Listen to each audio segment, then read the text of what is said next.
Assalamualaikum warahmatullahi wabarakatuh.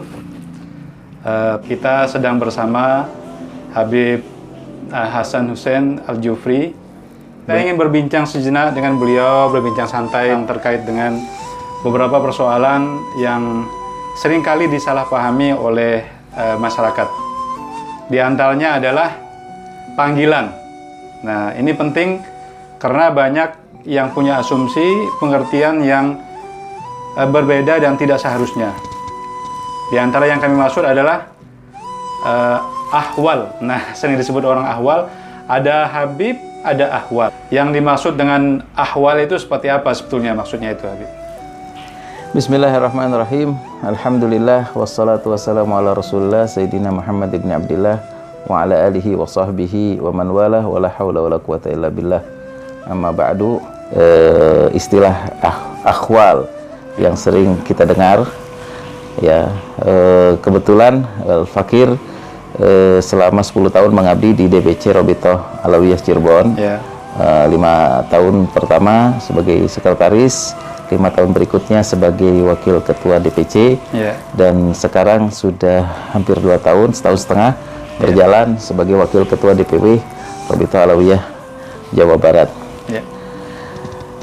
Kita semua mengetahui bahwasannya untuk ahli sunnah wal jamaah, terutama untuk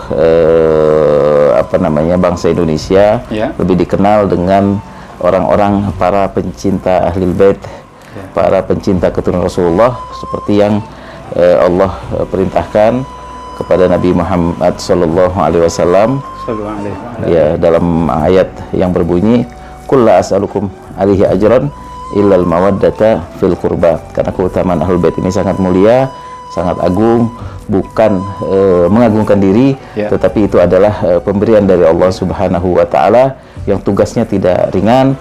Ahlul bait adalah mengawal umat, mengawal agama ini, ya, beserta Al-Qur'an sampai hari kiamat. Sebagaimana yang ditegaskan di dalam hadis Nabi, taraktu fikum at-taqalain ma in tamassaktum bihima lan tadillu abada, kitabullah wa itrati. Itu hadis atau kamakal yang diriwayatkan oleh Al-Imam Muslim, hadis yang sangat kuat sekali.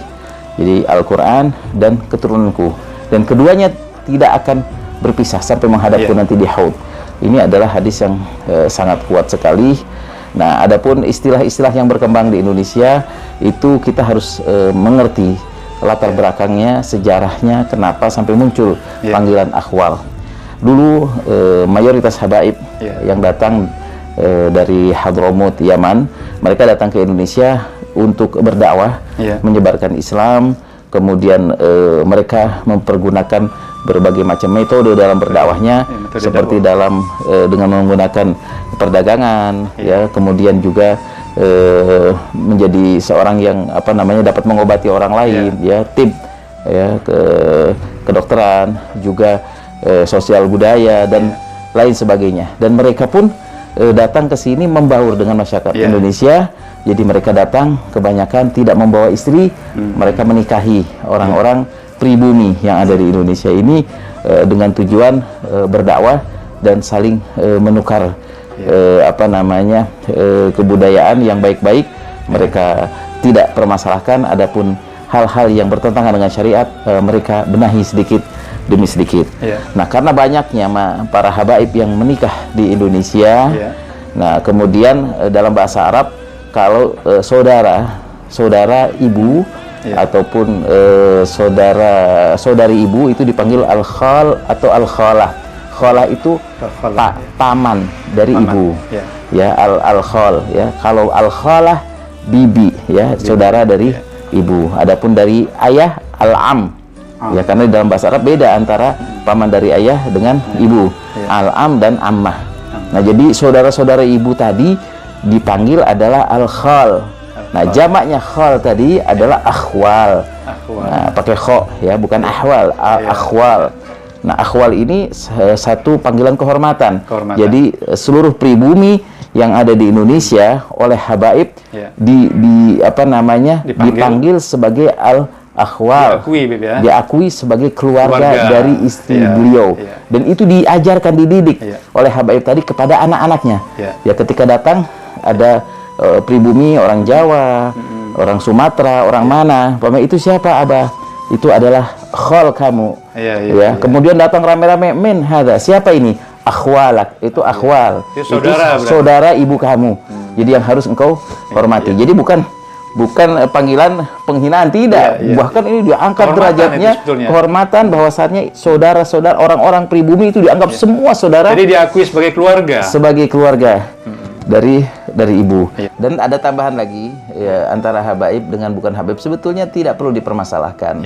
Ya, jangan terus, oh kenapa saya tidak dilahirkan sebagai habib? Karena itu adalah, itu kan sudah Allah yang nentukan, dan kita tidak pernah lahir mengisi formulir. Saya tidak pernah waktu di perut ibu saya, umi saya disuruh nulis, ya ini kamu memilih jadi siapa ini?